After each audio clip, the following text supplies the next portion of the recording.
बर्तन गिरने की आवाज से शिखा की आँख खुल गई। घड़ी देखी तो 8 बज रहे थे। वह हड़बड़ा कर उठी। उफ, मम्मी जी ने कहा था कल सुबह जल्दी उठना है, रसोई की रसम करनी है, हलवा पूड़ी बनाना है, और मैं हूँ कि सोती ही रह गई। अब क्या होगा? पता नहीं मम्मी जी डैडी जी क्या सोचेंगे।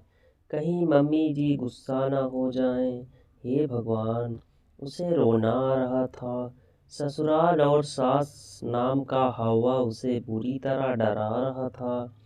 कहा था दादी ने ससुराल है, जरा संभल कर रहना, किसी को कुछ कहने का मौका न देना, नहीं तो सारी उम्र ताने सुनने पड़ेंगे।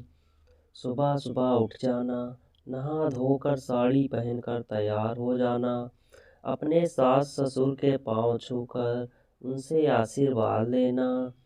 कोई भी ऐसा काम न करना जिससे तुम्हें या तुम्हारे माँ पापा को कोई उल्टा सीधा बोले। शिखा के मन में एक के बाद एक दादी की बातें गूंजने लगी थी।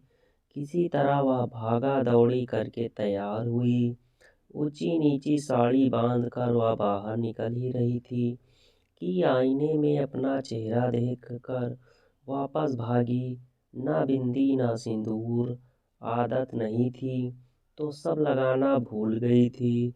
ढूंढकर बिंदी का पत्ता निकाला, फिर सिंदूरदानी ढूंढने लगी। जब नहीं मिली तो लिपस्टिक से माथे पर हल्की सी लकीर खींचकर कमरे से बाहर आई। जिस हड़बड़ी में शिखा कमरे से बाहर आई थी, वह उसके चेहरे से, उसकी चाल से साफ झलक रही थी। लगभग भागती सी वह रसोई में दाखिल हुई और वहां पहुंचकर ठिठक गई।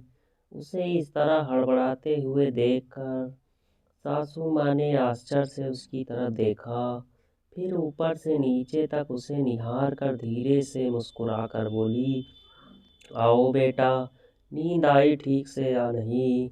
अचक कर बोली, जी मम्मी जी, नींद तो आई मगर जरा देरी से आई, इसलिए सुबह जल्दी आँख नहीं खुली, सॉरी। बोलते हुए उसकी आवाज़ से डर साफ झलक रहा था। सासू माँ बोली, कोई बात नहीं बेटा, नई जगह है, हो जाता है। शिखा हैरान होकर उनकी ओर देखने लगी, फिर बोली, मगर मम्मी जी वो हलवा पूड़ी। सासू माँ ने प्यार से उसकी तरफ देखा और पास रखी हलवे की कढ़ाई उठाकर शिखा के सामने रख दी और सहज जैसे मीठे स्वर में बोली, हाँ बेटा, ये लो, इसे हाथ से छू दो। शिखा ने प्रश्न भरी निगाहों से उनकी ओर देखा। उन्होंने उसकी ठोड़ी को स्नेह से पकड़कर कहा, बनाने को तो सारी उम्र पड़ी है, मेरी इतनी प्यारी गुड़िया जैसी बहू के अभी हंसने खेलने के दिन हैं। उसे मैं अभी से किचन का काम थोड़ी ना कराऊंगी। तुम बस अपनी प्यारी सी मीठी मुस्कान के साथ सर्व कर देना। आज की रस्म के लिए इतना ही काफ़ी है। सुनकर शिखा की आंखों में आंसू भर आए। वह अपने आप को रोक न सकी और लपक कर उनके गले से लग गई। उसके रूधे हुए गले से सिर्फ एक ही शब्द निकला, माँ।